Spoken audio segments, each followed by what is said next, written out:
வணக்கம் சார். வணக்கம் வணக்கம் சார். எப்படி சார் இருக்கீங்க? நல்லா இருக்கு சார், நல்லா இருக்கு. சொல்லுங்க சார். உங்கள்கிட்ட ஒரு சின்ன டவுட் சார். கேளுங்க சார். பணக்காரனுக்கு என்ன சார் பண்ணலாம்? நேரடியாவே பணம் பண்ணுவது எப்படி? அடடா, இந்த கேள்விக்கு பதில் சொல்ல எனக்கு அவ்வளவு பிடிச்சிருக்கு. ஏன் அப்படி சொல்றேன்னா சார், இங்க எல்லாருமே கஷ்டப்பட்டு உழைக்கிறது பணம் பண்றதுக்காக தான். நம்மளுடைய அடையாளம்ன்றது நம்ம பாக்கெட்ல இருக்கிற பணத்தின் வேல்யூ தான் நம்மளுடைய அடையாளமே தவிர கணேஷுக்குன்னு தனிப்பட்ட அடையாளம் எதுவுமே இங்க கிடையாது. இங்க பணம் அவ்வளவு முக்கியம். அப்ப நீங்க பணம் பண்ணுவது எப்படி அல்லது பணக்காரர் எப்படின்னு கேட்டவுடனே நான் பயங்கர இம்ப்ரெஸ் ஆயிட்டேன். ஒரு சில விஷயங்கள் மட்டும் சொல்றேன், உள்வாங்கிங்களா. எல்லாருக்குமே பணம் பண்ணணும்ன்ற ஆசை இருக்கு. ஆனா நேரடியா பணத்தின் மேல நீங்க காதல் கொண்டீங்கன்னா உங்களுக்கு வாய்ப்புகளே வராது. நீங்க எம்ப்ளாயா இருந்தாலும் சரி, ஒரு தொழில் பண்ணாலும் சரி, என்ன தொழில் வேணா பண்ணுங்க, ஆனா பணத்தின் மேல காதலே கொள்ளக்கூடாது. இது முதல் பாயிண்ட். ரெண்டாவது விஷயம், நீங்க ஒரு பணக்காராவே இந்த நிமிஷத்துல இருந்து வாழ பழகணும்.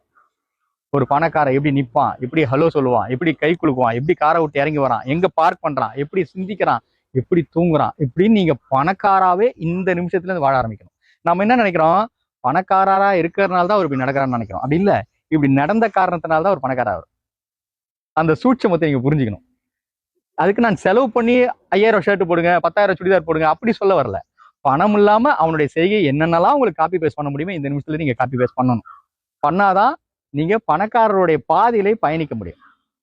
மூணாவது ஒரு விஷயம், நான் கடந்து வந்து பல மனிதர்கள் சந்திச்சு சேகரிச்ச செய்தி இதுவாக தான் இருக்கு. பல பேர் பணத்தை தேடி ஓடும்போது வெற்றியில அடைஞ்சிடறாங்க. பணம் பண்றது இங்க அவ்வளவு ஈஸியெல்லாம் கிடையாது. ரொம்ப ரொம்ப ரொம்ப கஷ்டம். சில பேர் சொல்லுவாங்க எப்படி வேணா சம்பாதிக்கணும். சம்பாதிக்க முடியாது. அவ்வளவு கஷ்டம் இங்க பணம் பண்றது. அப்போ அவ்வளவு கஷ்டப்பட்டு அவங்க சம்பாதிக்கிறாங்க. ஆனா சம்பாதிச்சு அந்த கிரீடத்தை அனுபவிக்கும் போது 4 சுகர் மாத்திரையும் 4 பிபி மாத்திரையும் போடுறாங்க. அப்போ ஒரு அர்த்தமே இல்லாத வாழ்க்கையா போயிடுது. நீங்க பணக்கார ஆகணும் முடிவு எடுத்துட்டீங்கன்னா இன்னையிலேருந்து ஸ்டார்ட் பண்ணுங்க. முதல்ல உங்க உடலை தயார் பண்ணணும்.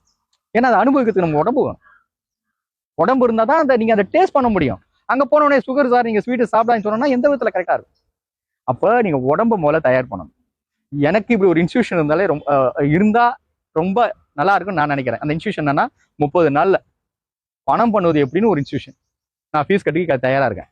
என்னவா சிந்திக்கணும், எப்படியா ட்ரெஸ் பண்ணணும், எப்படியா எதிராளி திட்டத்தை போடுறது அல்லது வகுக்கிறது, இதெல்லாம் தெரிஞ்சுக்கணும்.